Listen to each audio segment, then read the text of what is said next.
Hey guys, tonight we begin with the shadowy, mud-caked world of Dark Age Britain, a time where central heating meant sleeping next to a goat. Literacy was suspicious behavior, and a successful day meant not dying of dysentery. So before you get comfortable, take a moment to like the video and subscribe, but only if you genuinely enjoy what I do here. And let me know in the comments where you're tuning in from and what time it is for you. It's always fascinating to see who's joining us from around the world. Now dim the lights. Maybe turn on a fan for that soft background hum. And let's ease into tonight's journey together. You wake up with a sneeze and a goat staring directly into your soul. It's not your goat. You don't own one. This one just wandered in last night and decided it likes your corner of the hut. You'd argue, but frankly, it smells better than your cousin who usually sleeps there. Your bed is straw, not like straw, literally straw. It's poking you in places you'd rather not discuss. You're also fairly certain something is living in it, and you're both pretending not to notice each other. Above your head, the thatched roof drips mournfully. Rain, dew, or maybe just the roof crying in solidarity. Hard to say. Either way, your blanket is now damp, and you accept it with the numb resignation of someone who hasn't been truly dry since the Romans left. Smoke curls lazily across the single-room hut, thick enough to taste. You don't have a chimney. Nobody does. The idea of smoke leaving the building was apparently too Roman, so it just lingers here, mingling with the scent of unwashed humans, wet wool, and ancient sadness. You rub your eyes with hands that haven't known soap in a week, and sit up, careful not to whack your head on the low wooden beams. Last time, you knocked yourself out cold and missed 2 hours of dung collecting, which your uncle still won't let you forget. A rooster crows outside, except it's not a rooster. It's a coughing villager who's been trying to clear his throat since last Thursday. You take it as your alarm clock. Anyway, your tunic waits for you in a crumpled heap by the door. It smells like a goat. This time it is your goat. He peed on it again. But you put it on anyway because, well, what's the alternative? Naked in Dark Age Britain. You'd last 7 minutes before someone threw a bucket of pottage at you for sorcery. Your parents are already mumbling about planting thymes in someone else's sheep. Your siblings are still snoring. You step over your youngest brother, who is inexplicably wrapped in your only clean rag, and push open the rough wooden door. Outside mud, inside slightly warmer mud. And that, dear viewer, is the start of another glorious day in the Dark Ages. You step outside, squinting into the early morning haze. It smells like damp hay, last night's fire, and something unidentifiable that's either decomposing or fermenting. Maybe both. Breakfast time. Now you might think breakfast means food. Cute. That's adorable. In Dark Age Britain, breakfast is less a meal and more of a philosophical concept, like comfort or hope. You trudge over to the cooking pit. There's a clay pot over a low fire bubbling suspiciously. You pray it's porridge. You once ate something from that pot that turned out to be boiled moss and regret. You only learned that after the village healer suggested laying down and sweating it out. Today's special gruel. Again thin, grey, and containing approximately 1 oak per person. Still, you grab a wooden bowl. It has only 1 crack this time, and ladle yourself some of the goo. You try not to think about who stirred it, or with what. There's no spoon inspection committee in the Dark Ages. You sit on a log, dodging a chicken is entirely too comfortable around human food. The gel steams in your bowl. You blow on it. A fly lands in it. You blow harder. The fly doesn't leave. You shrug. Added protein. Someone nearby is chewing something loudly. You glance over and see your cousin ignoring on a root like it wronged him in a past life. He doesn't even notice the mud clinging to it. You try not to make eye contact. Your uncle complains again about how breakfast used to be better before the Romans left. He says this every morning, even though he was born 30 years after they did. You nod respectfully while gnawing your spoon like it's a bone. There is no coffee. There is no tea. It tastes like sadness and twigs. You drink it anyway because hydration is technically important. By the end of your meal, you're not full, but you're less empty. You take that as a win. Breakfast in Dark Age Britain. It doesn't wake you up, but it does remind you that life is long, cold, and occasionally moss-flavored. You've barely swallowed the last spoonful of gel when your mother calls out your name, or at least what sounds like it, muffled through the scarf she's using as a head wrap. The chores await. You were hoping maybe this would be the day you get something exotic like, say, picking herbs or helping the blacksmith. But no. Today, like most days, your journey begins with the humble, noble task of shoveling animal dung. Ah, the perfume of Dark Age Britain. You step behind the hut where the animals are penned. There it is, a glorious, steaming tribute to the livestock gods. Pigs, goats, cows, and that one particularly vengeful sheep that waits until you're just within range before letting loose like a trebuchet.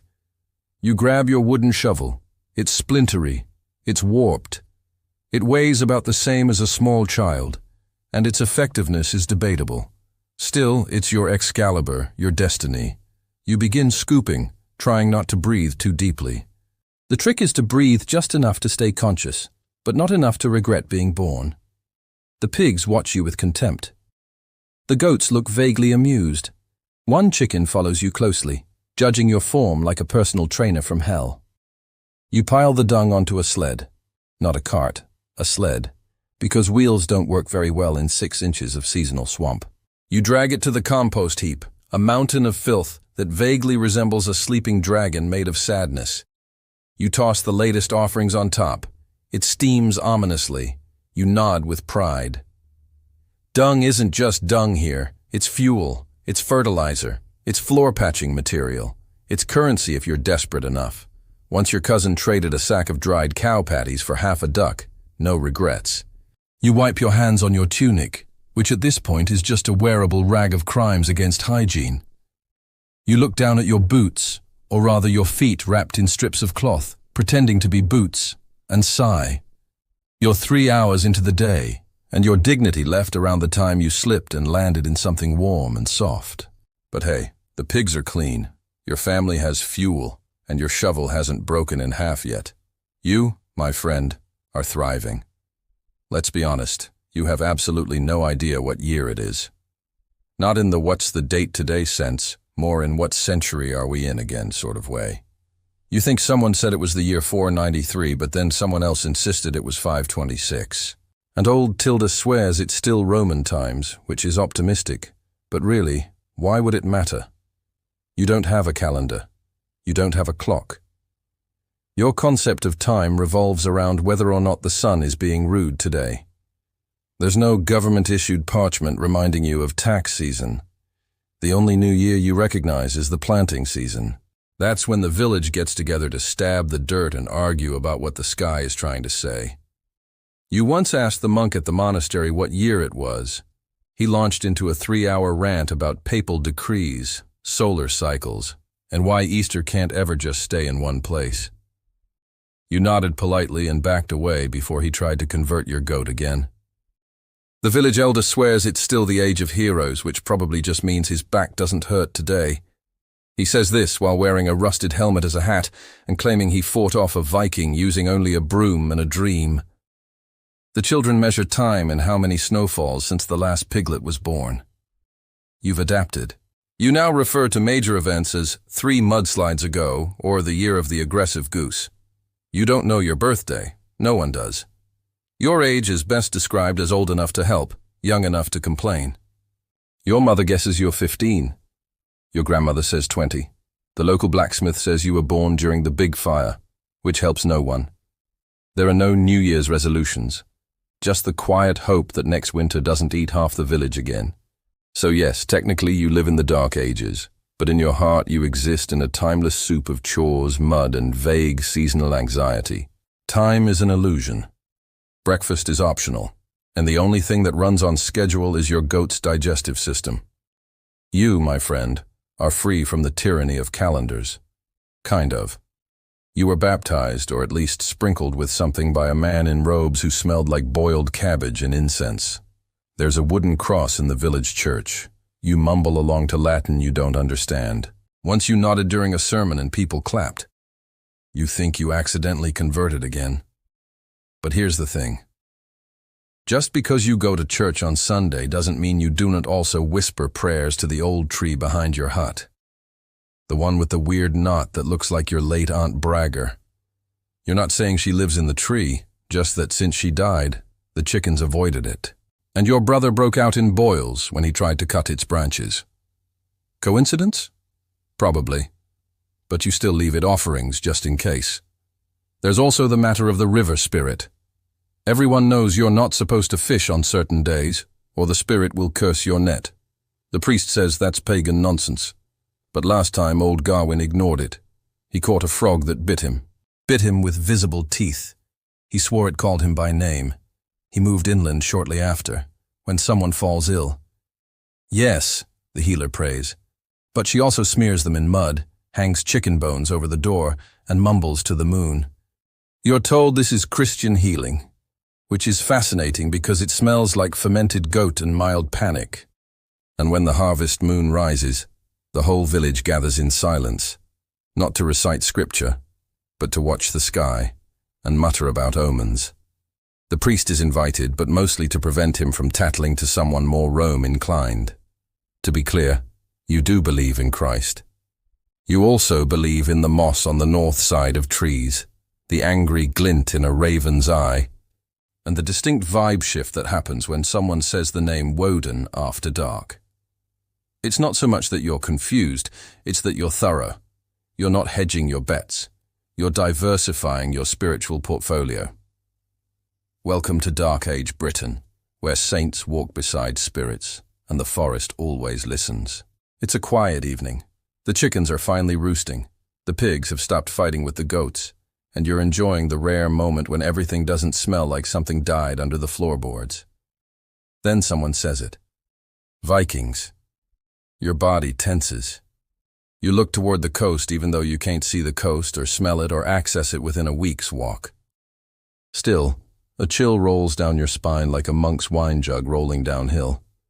You've never met a Viking, but you've heard things. Terrible things. Things that make your uncle, a man who once wrestled a bear for fun, break into a cold sweat and mutter about longboats and flaming huts. Vikings are the Dark Age equivalent of jump scares. They come out of nowhere, steal your stuff, burn your house, maybe compliment your livestock, then leave. No warning, no receipts, just fire and yelling in Old Norse. You heard a rumor once that they wear helmets with horns. Then someone else told you that was made up. Either way, you do not plan to get close enough to inspect anyone's millinery while they're pillaging your turnip patch. The local priest insists that prayer and fasting will protect the village. The local militia insists that running into the woods and hiding like squirrels is much more effective. So far, the squirrels have a better survival rate. Your neighbor claims to have once fended off a Viking with a rake and an aggressive scowl. He now lives in a hut with a suspiciously Viking-shaped hole in the roof and avoids loud noises. And while your village isn't coastal, and the only waterway nearby is a glorified puddle with ambition, you still sleep lightly. You keep a go-bag by the door, which consists of a hunk of stale bread and the one knife in the family that doesn't immediately bend on contact. When someone sneezes too loud, your heart leaps. When a trader arrives with a strange accent, you instinctively reach for a stick. When someone paints their face for fun, you give them the side-eye for a week. Because in Dark Age Britain, the word Viking is less of a description and more of a threat level, like yelling fire, except the fire also has a beard and demands tribute. You're feeling a little off. Maybe it's the goat you licked on a dare. Maybe it's the suspicious meat you ate just to be polite. Or maybe it's that your daily diet consists of moldy bread, questionable water, and stress. Regardless, you're ill. Time to see the healer. You limp over to Maywin, the village's unofficial doctor, who also happens to be the midwife, bark expert, and local gossip. She greets you with a kind smile and a bucket of something steaming. You ask what it is. She says not to worry. That's never a good sign. First, she smears you in mud. Not any mud, sacred mud. She insists it came from a bog where a saint once sneezed. You're not sure how one confirms that, but you're already halfway coated, and it's too late to back out now. Next comes the herbal compress, a mix of nettle, moss, and something that smells like despair. She slaps it on your forehead and mutters a chant. You try to stay respectful, but it sounds suspiciously like the lyrics to a tavern song. Then she pulls out the leeches. Of course, they're meant to balance your humors, which you did not realize were out of balance. You thought your only humor was mild sarcasm, but apparently your spleen is angry, and your bile is staging a coup. She places the leeches on your feet, your arms, and disturbingly your ear. You're told not to flinch. You flinch. One falls into your tunic. Maywin assures you this is a sign of healing. You begin to suspect she just enjoys this. Once the leeches are full and your faith is rattled, she gives you a talisman made of straw, teeth, and possibly someone's old button. You're to wear it until the fever breaks or the moon turns red, whichever comes first. Lastly, she recommends prayers, lots of them to saints you've never heard of, and one particularly moody river spirit. You oblige. You can't afford to be offended by either medicine or water sources right now. You return home caked in mud, mildly blood-drained, and spiritually confused. You still feel sick, but now you also feel traditional. In Dark Age Britain, healthcare isn't about cures. It's about hope, superstition, and creative applications of swamp materials. And hey, if you survive, it was clearly divine intervention. You smell earthy, and that's on a good day. In Dark Age Britain, bathing is less a routine and more a vague memory. You have bathed before, probably. Once when you were 7 and fell into a river. Once when the healer said you needed to clean your aura. Once when a chicken pooped on your head and your mother insisted. But generally you avoid it not because you're lazy. It's logistics. First, water must be fetched from a well, which is half a mile away, and guarded by a goose with a vengeance arc. Then, it must be boiled, cooled, and poured into a wooden tub you technically share with 5 family members, 2 cousins, and a goat that won't stop watching.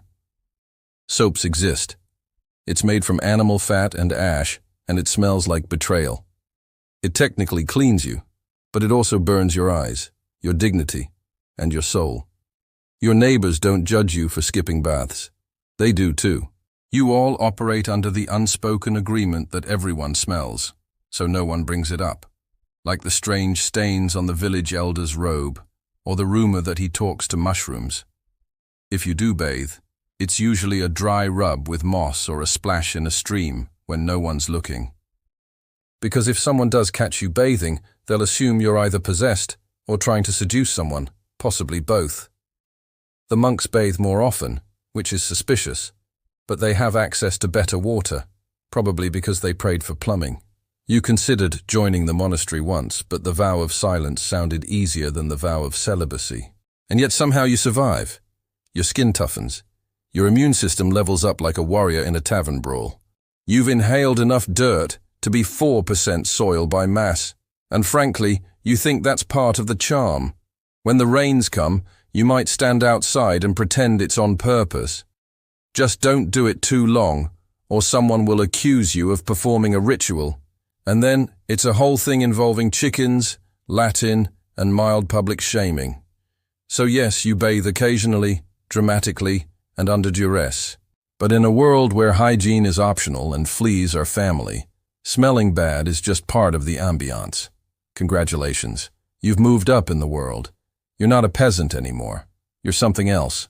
A minor noble, a well-connected thing, a cousin to the guy who owns the only functioning mill in the county. Who knows? Titles are vague, but what matters is you now own 2 tunics. This is wealth. You've got a hall instead of a hut. It leaks slightly less. The floor is still dirt, but now it's decorative dirt. You even have rushes sprinkled with lavender if you're feeling bold or stale barley, if your servant accidentally raided the ale talk. Speaking of servants, you now have people to do things for you like turning your animal dung into fertilizer or throwing bathwater out the window so you don't have to aim it yourself. Power truly is measured in how little mud you have to touch with your own feet. Your meals are slightly fancier. Instead of barley stew, you get barley stew with herbs. Maybe even a hint of salted pork if the pigs weren't mysteriously borrowed by Vikings again. You have a wooden spoon that isn't shared with the goat.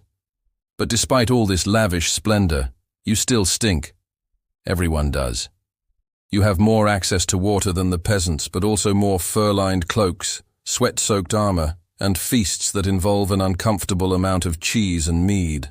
Bathing is a seasonal event, like harvest festivals or surprise Viking raids.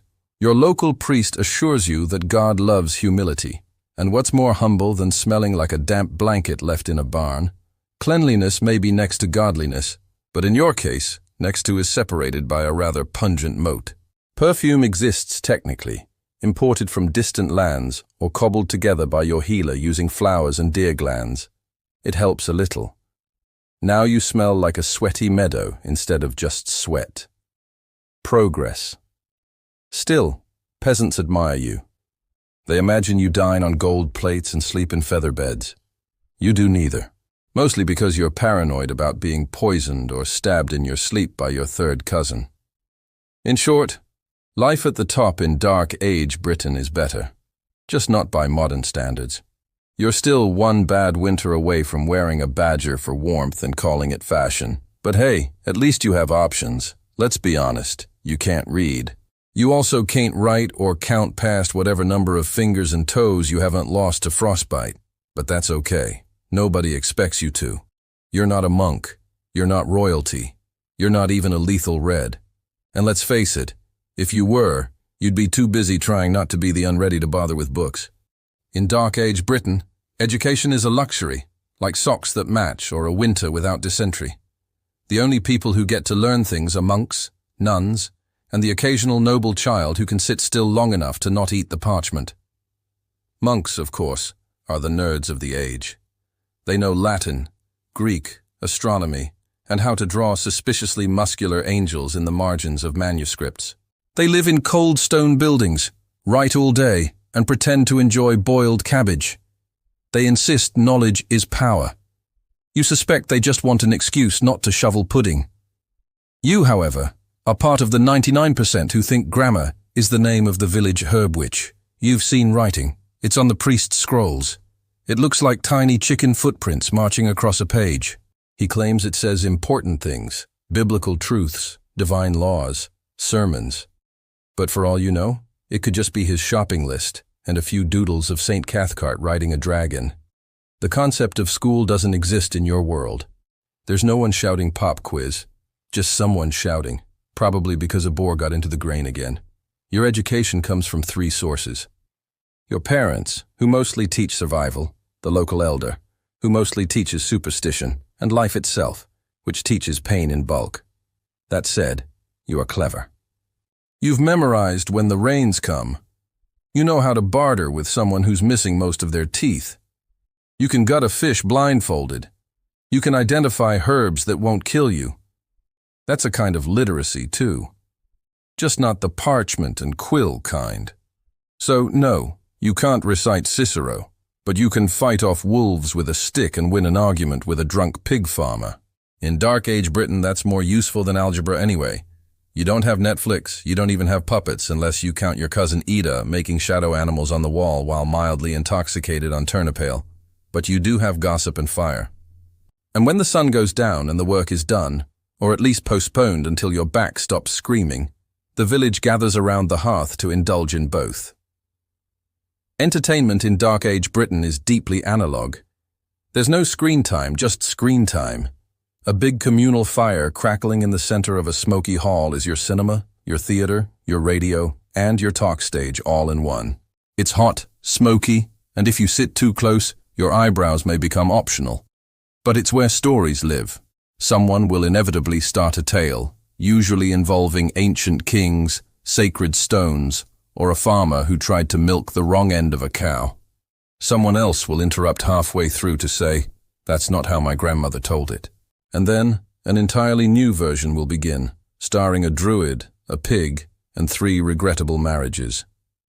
Meanwhile, the village's unofficial drama department, the gossip, will circle like vultures around a carcass of scandal. Did you hear that Wulfstan's daughter was seen by the river with that monk? Did you see the way the blacksmith's wife touched the baker's arm? Did anyone else notice that the new baby looked suspiciously like that visiting piper? There's no written press, but trust, The village rumour mill is so efficient it would make Twitter blush. Musicians occasionally appear playing on something vaguely resembling a harp or a tortured cat. People clap not necessarily out of enjoyment, but because rhythm is a form of social survival. Dancing may occur, especially after me. It is less choreography and more flailing with purpose. If things get really wild, there's a riddle contest, or someone challenges a neighbor to arm wrestling with a live chicken. This is considered high culture, but truly nothing beats a night around the fire. The warmth, the laughter, the subtle glances that say, "If you tell anyone what I said about Ethelfer, I will bury you behind the compost." Because in Dark Age Britain, there are no secrets, only stories waiting to be exaggerated. You wake up wet again. You're not sure if it rained, if the roof is leaking, or if the condensation from the collective breath of 5 humans and 2 goats has created indoor weather. Regardless, your blanket, made from scratchy wool and poor decisions, is damp, and so is your spirit. In Dark Age Britain, the weather is less a background feature and more of a recurring villain. It doesn't just happen to you, it hunts you. The rain is not romantic. It is a cold, stinging, morale-destroying deluge that laughs as it soaks through your cloak, your boots, and eventually your very soul. You have roughly 3 seasons: mud, slightly less mud, and surprise frostbite. Summer exists technically, but usually arrives like a confused guest at a funeral. Brief, inappropriate, and followed by thunder. Wind is a daily visitor, rattling your thatched roof like it's trying to whisper secrets. It enters every hole in your clothes and every crevice of your house. It's not a breeze. It's a force of nature with opinions and unresolved anger. Snow is even worse. When it falls, you're tempted to lie down in it and give up. It's pretty for about 3 seconds before it melts just enough to become slush, refreezes, and then tries to break your ankles when you step outside. You've learned that clouds aren't just a thing in the sky. They're in a mood. When they roll in, your joints ache, your animals get jumpy, and someone inevitably mutters, "It's going to be a bad one." You're not sure what it is, but it's always bad. There's no forecast, of course. The sky is your weatherman, and your weatherman is drunk, angry, and inconsistent. You sometimes try to interpret omens, the way the birds fly, how the pigs behave, or how loudly your neighbor complains about his knees. None of these are reliable, but they're more accurate than the monk who swears by moon phases and goat trails. Still, despite all this, you persist. You dry your socks over a fire, wring out your cloak, and trudge through the slop with the grim determination of someone who knows the alternative is worse. Because in Dark Age Britain, the weather may be trying to kill you, but so is everything else. And at least the weather doesn't charge rent. You don't marry for love. You marry because your father owns 6 goats and your future in-laws own 5. And if everything goes well, together they'll produce a small army of bleating, milk-leaking dowry machines. Welcome to romance Dark Age style. Your courtship lasts roughly as long as it takes to finish a bowl of porridge. You meet your spouse on the same day you exchange vows which are less till death do us part. And more please, don't die of dysentery before we've had at least 1 child. Love, that's something poets whisper about, probably in Latin. You meanwhile are busy learning to tolerate someone who chews loudly and forgets to wash their feet daily. The ceremony itself is modest. Just you, your betrothed, a nervous priest, and an enthusiastic crowd of family members pretending this union isn't mostly about land rights. You exchange oaths, possibly rings, and definitely livestock. Then you're off to the marital hut, which is just like your old hut, except now it contains even more emotional complexity and 1 fewer exit route. The wedding night is awkward, brief, and closely monitored by relatives who nod approvingly when the deed is confirmed with a stained bedsheet. Privacy is a luxury reserved for nobles and hermits. From there, the relationship blossoms into logistics. Together, you raise pigs, patch roofs, and argue about who left the firewood out in the rain. You have children partly out of joy, mostly because your village's mortality rate makes it statistically necessary to have at least 8 to end up with 3. If your partner dies, and they probably will from anything ranging from plague to tripping over a chicken and falling into a well, you remarry with all the emotional ceremony of trading boots. Mourn briefly, then move on. There's barley to harvest. Still, in the quiet moments, there might be affection, a shared laugh, a look across the hearth, a warm bowl of stew offered without being asked. These small mercies, like everything else in Dark Age Britain, are rare, fleeting, and treasured. Because while marriage may be practical, survival is romantic enough on its own.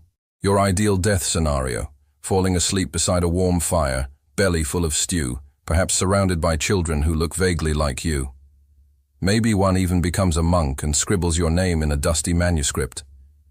Edrich, who lived, farmed, and passed peacefully. Winter at 841. What? You'll probably get trampled by a runaway ox. Or stabbed during a Viking raid while still half asleep and wearing one shoe. In Dark Age Britain, dying quietly in bed is the lottery win of fates. Most people go out like a dropped sack of oats. Suddenly, inconveniently, and with minimal dignity, there's plague, famine, axe wounds, infected splinters, childbirth, and the ever-popular mysterious fever that shows up, boils you alive from the inside, and then politely disappears into the fog. War. That's for nobles mostly. You, being a professional goat-counting peasant, try to avoid anything involving swords unless it's to chase off a wolf. But war doesn't care if you're a soldier. It marches into your village, burns your thatch, and helps itself to your stew. The warriors, when they do die, rarely go quietly. It's all screaming, bleeding, and dramatically dropping a sword while monologuing about vengeance. Even the kings don't fare much better. Most of them die mid-uprising, poisoned by an ambitious nephew or by accidentally falling off something high after dinner. And yet, there's a strange romance in it all. The bards love a good death, especially if it's confusing. He died bravely, choking on a fishbone while singing of glory, they'll say. Your actual death probably involves mud, poor lighting, and someone yelling, "Fetch the leeches." The monks claim you should die with a clean soul. You're not entirely sure what that means. But just to be safe, you've confessed to things you didn't even do. Like stealing Brother Cathbot's apples. You did. They were sour. Anyway, in the end, all you want is for someone to remember your name. Maybe carve it into a stone or mumble it at a feast. You've survived frost, famine, and the neighbor who coughs blood in your direction every spring. So yes, you'd like to die peacefully, preferably in your sleep, and not while screaming in a burning granary during a misunderstanding with the Danes. Night falls in Dark Age, Britain like a damp wool blanket, itchy, heavy, and slightly suspicious smelling.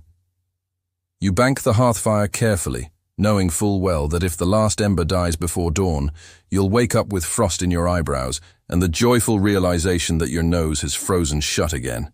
You tuck yourself under a rough wool blanket beside someone snoring like a wounded boar and try to ignore the constant scratching sound coming from the thatch above. Mice, spirits, probably both. The floor is packed with dirt. The roof leaks on Tuesdays. The wind whistles through every crack with the enthusiasm of a bard 3 balls deep. You try to sleep curled like a salted fish, wondering if tomorrow might be marginally less awful. Maybe the pig won't escape. One of the clearest examples was the strict regulation of meat consumption. According to Christian doctrine, Fridays, along with Lent and other holy days, were days of fasting from meat. But fasting didn't necessarily mean going hungry. It meant turning to alternatives, most famously, fish. For peasants, this often meant salted or dried fish preserved in barrels for the long haul from coastal fisheries. It wasn't glamorous, but it fulfilled the requirement of abstaining from meat. Wealthier households, however, had access to a staggering variety of aquatic life. Freshwater pike, carp and eels from rivers, as well as herring, cod and sturgeon brought inland from the sea. The wealthy even dined on delicacies like oysters and lamprey, considered luxuries at the medieval table. Monasteries bound by the strictest fasting rules became centers of fish production. Many babies constructed elaborate fish ponds, ensuring a steady supply year-round. The monks, unsurprisingly, grew creative. They classified certain animals as fish to bend the rules.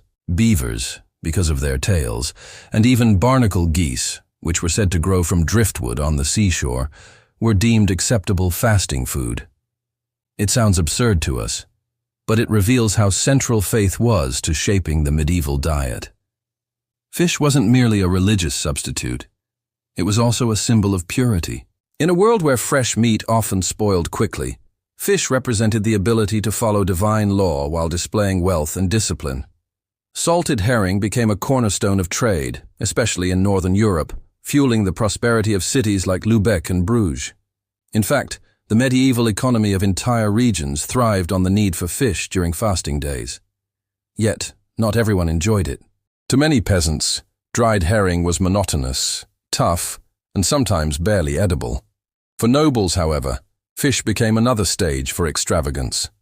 Sauces flavored with exotic spices or sweetened with sugar transformed it into a dish of luxury rather than obligation. The church's dietary laws left no one untouched. Whether you were a ploughman chewing on salted herring or a noble savoring sturgeon glazed with cinnamon, your plate was a reflection of faith. In the Middle Ages, what you ate wasn't just about survival. It was about salvation. If there was one drink that united both peasants and nobles in the Middle Ages, it was ale. Not water, not milk, but ale. The reason was simple. Water was often unsafe to drink. Wells could be contaminated, streams filled with waste, and stagnant ponds carried disease. Brewing ale, however, required boiling water, which killed off harmful bacteria. So whether you were a farmer in a thatched cottage or a baron in a stone hall, ale flowed at your table from dawn to dusk. For peasants, this meant small ale, a weak, low-alcohol brew consumed daily, even by children. It was nourishing, hydrating, and safer than the village. Well, families brewed it at home, often with whatever grains were available. It wasn't glamorous, but it kept thirst at bay. Brewing was usually women's work. Alewives could even earn a living selling their surplus to neighbors, making ale one of the earliest female-dominated trades in medieval society. Nobles, of course, had stronger, richer versions at their feasts. Ale could be dark, thick, and hearty, or flavored with herbs like bog myrtle, yarrow, or heather in the days before hops became common in Europe. Imported wines also graced noble tables, especially in regions close to trade routes with France, Italy, and Spain. But even in great halls, ale remained a staple, poured from massive pitchers into pewter goblets as minstrels played and jesters entertained. Drinking was more than hydration. It was social glue. Ale dotted villages and towns, serving as the medieval equivalent of the local pub. Here, peasants gathered to gossip, strike deals, or relax after a day in the fields. Laws were even passed to regulate the strength and quality of ale, with official tasters known as ale conners, roaming from tavern to make sure brewers weren't cheating customers. Chroniclers describe peasants scavenging for roots and grasses, while noble lords retreated into their storerooms, rationing out preserved grains and salted meats. Starvation sharpened class divides, reminding everyone who had control over the land and its produce. Nobles were not immune to scarcity, but they had resources to cushion the blow. Their pantries held salted hams, smoked fish, and barrels of preserved fruits, lasting through lean months. They could also import goods from other regions when local harvests failed. Yet even castles felt the pressure when famine spread widely. Fasts grew smaller, spices more carefully measured, and meat less freely offered to guests. Religion also played into the rhythm of feast and famine. Lent and fasting periods were enforced across all classes, deliberately reducing rich food intake and stretching supplies. This rhythm of restraint was followed by bursts of indulgence during feasts like Easter or Christmas, when the tables overflowed with roasted meats, pies, and puddings. The cycle of denial and reward was woven into the medieval experience of eating. Ultimately, medieval diets were shaped as much by uncertainty as by tradition. Food was fragile, vulnerable to the whims of weather, war, and plague. In a single year, one village might celebrate abundance while another starved. To live in the Middle Ages was to live at the mercy of both the soil and the sky, feasting one month and fasting the next. If noble halls dazzled with display and peasant huts scraped by with survival, monasteries offered a very different relationship with food. For monks and nuns, meals were less about indulgence and more about discipline, food as fuel for prayer, contemplation, and service to God. Yet even within this simplicity, monastic diets reveal much about medieval life. The rule of Saint Benedict, which guided many monastic communities, emphasized moderation.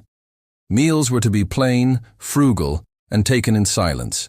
Meat from four-legged animals was often forbidden, with fish, eggs, cheese, and vegetables serving as the primary sources of nourishment. Bread and ale, of course, remained staples. Monks typically ate twice a day, once at midday and again in the evening. Though fasting days reduced this to a single meal, the idea was not to starve, but to curb gluttony and keep the body humble before God. Food was eaten in the refectory, a large communal dining hall. Silence was enforced, and instead of chatter, one monk read aloud from scripture or the writings of saints. This turned meals into spiritual exercises, reminding the brethren that even eating could serve a higher purpose. The act of consumption was sanctified by ritual, reinforcing the monastery's rhythm of prayer, labor, and restraint. Monasteries also became famous for their innovations in food production. To sustain themselves, monks maintained orchards, vineyards, gardens, and fish ponds. These self-sufficient systems allowed monasteries to flourish, even during times of famine. In fact, some of the earliest developments in brewing and cheesemaking came from monastic communities whose skill and discipline produced goods valued across Europe. Beer brewed by monks was clean, nourishing, and reliable. Centuries later, some of those traditions still survive in Trappist ales. Of course, human nature crept in. Records show that some monasteries bent the rules, interpreting no meat as no beef or pork, while happily consuming poultry. Wealthier abbeys flushed with donations sometimes enjoyed meals that looked suspiciously like noble feasts, complete with spiced fish and elaborate pastries. These excesses drew criticism, but they also reflected how even sacred spaces were not immune to the temptations of comfort and status. Ultimately, monastic meals represented an ideal: simplicity, discipline, and devotion. Food was not meant to distract from God, but to support a life dedicated to Him. In a world of hunger and indulgence, the monastery carved out a unique middle path where every bite was both nourishment and prayer. In the Middle Ages, what you ate wasn't just about filling your stomach. It was about telling the world who you were. Food reinforced social hierarchy as clearly as clothing, castles, or land ownership. Adultery was the most common ground. If a wife was found unfaithful, her husband could bring her before the court and seek separation. In some cases, the guilty party was whipped or forced to bear the public shame of punishment before being released from the marriage. Desertion was another frequent reason. Life on the colonial frontier was harsh, and it was not uncommon for husbands or occasionally wives to vanish, leaving families behind. After a set period of abandonment, the deserted spouse could petition for legal dissolution. Cruelty also appeared in court records. Women sometimes described beatings, threats, or husbands who withheld food and clothing. Though patriarchal courts were often hesitant to side against men, there are cases where abused wives were granted freedom.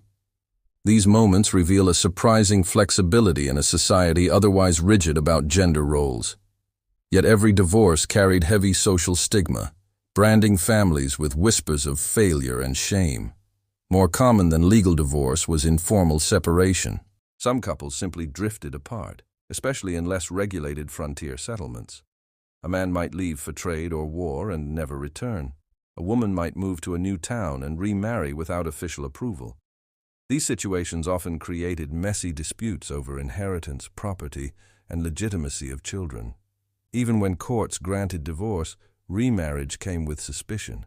Divorced individuals lived under the shadow of scandal, and their new unions were watched closely for signs of impropriety. Ministers warned that broken marriages weakened the community's covenant with God. To end one's marriage was to test the very moral foundations of colonial life. Still, the existence of divorce and desertion cases reveals something important. Despite the heavy sermons and strict laws, Colonial marriage was as fragile as any human relationship. It could fracture under pressure, exposing the gap between the Puritan ideal of lifelong unity and the complicated realities of life in the New World. Colonial America was a world where privacy was almost non-existent. In small towns, everyone knew their neighbor's business. And when the scandal erupted, it spread like wildfire. Sexual misbehavior, whether premarital pregnancy, adultery, or prostitution, wasn't just a private failing. It was treated as a crime against the entire community. Public shame became the weapon of choice to keep people in line. Punishments were designed not only to correct behavior, but also to humiliate. Offenders might be forced to stand on the public scaffold, whipped before a crowd, or paraded through town with signs declaring their sin. Branding was used for serious crimes, burning letters into the skin and adultery, for example. The purpose was clear: mark the sinner so that their shame could never fully disappear. In some cases, women were forced to wear specific garments or colors, a living reminder of their disgrace. Even minor infractions could trigger scandal. Couples caught kissing in public, young people discovered in suspicious company, or men accused of lewd speech, all faced court hearings and fines. Gossip amplified these events, turning individual missteps into communal entertainment. In fact, scandal became a kind of social theater, reinforcing moral expectations through spectacle. To watch someone punished was to be reminded of the consequences of straying. The reach of shame extended beyond the guilty. Families carried the burden of association, their reputations damaged by the actions of one member. A daughter caught in premarital pregnancy might ruin her siblings' marriage prospects. A husband accused of adultery might cast suspicion on his entire household. In this way, scandal bound everyone together. Each person's morality was believed to affect the community's covenant with God. Yet, there was also a darker side: hypocrisy. While poor or vulnerable people bore the brunt of public punishments, wealthier colonists often found ways to protect themselves. A man of status might escape with a fine, while a servant girl endured lashes. Acting was no glamorous pursuit. In the Byzantine world, actresses were seen as morally suspect, their profession closely tied to prostitution. It was into this environment that Theodora stepped as she grew older, learning to dance, act, and captivate audiences who cheered one moment and sneered the next. Hostile chroniclers like Procopius in his Secret History painted her early life in scandalous terms, portraying her as shameless and depraved. Yet his venom also reveals something else. Theodora had a presence. She could command attention, charm, and audience, and hold her own in a maldominated world. The very skills that critics used to shame her, wit, allure, and resilience, would later make her formidable as empress. Despite the contempt society heaped upon her origins, Theodora's early years gave her a hard-earned education no tutor could have provided. She witnessed firsthand the struggles of the poor, the precariousness of women's lives, and the brutal judgments of a society obsessed with honor and purity. In this crucible of hardship, Theodora developed not just the instinct to survive, but the ambition to rise. What began as a childhood in poverty laid the foundation for one of the most astonishing ascents in imperial history. By the time Theodora entered her teenage years, she was already part of Constantinople's entertainment world, a realm that dazzled the masses, yet condemned its performers. To be an actress in the Byzantine Empire was to live with a permanent stain. Women on the stage were assumed to be courtesans, their art inseparable from scandal. For Theodora, this world was both a cage and a classroom.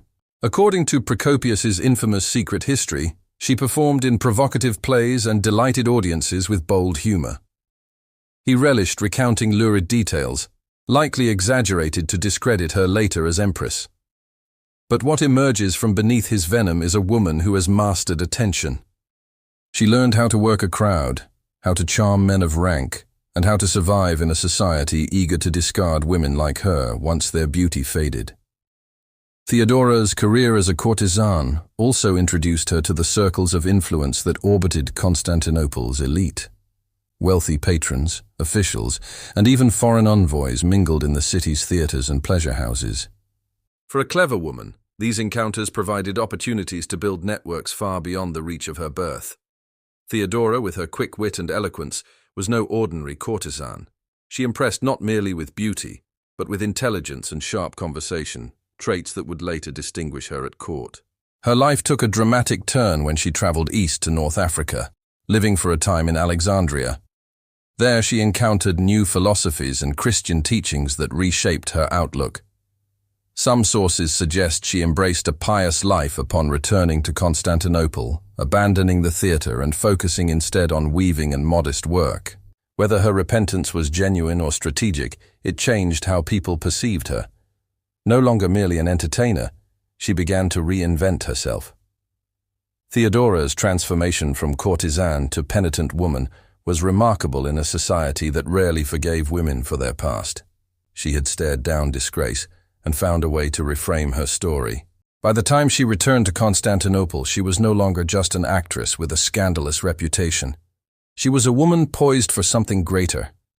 Her intelligence, resilience, and ability to navigate both the pleasures and perils of Byzantium had prepared her for an encounter that would change history, meeting Justinian. When Theodora returned to Constantinople after her time in Alexandria, she was no longer the carefree performer of her youth. She carried herself differently, still witty and charismatic, but tempered by experience, and according to some accounts, more pious. It was during this period of reinvention that she crossed paths with a man whose destiny was already unfolding, Justinian, the ambitious nephew of Emperor Justin III. Justinian was captivated by her almost immediately,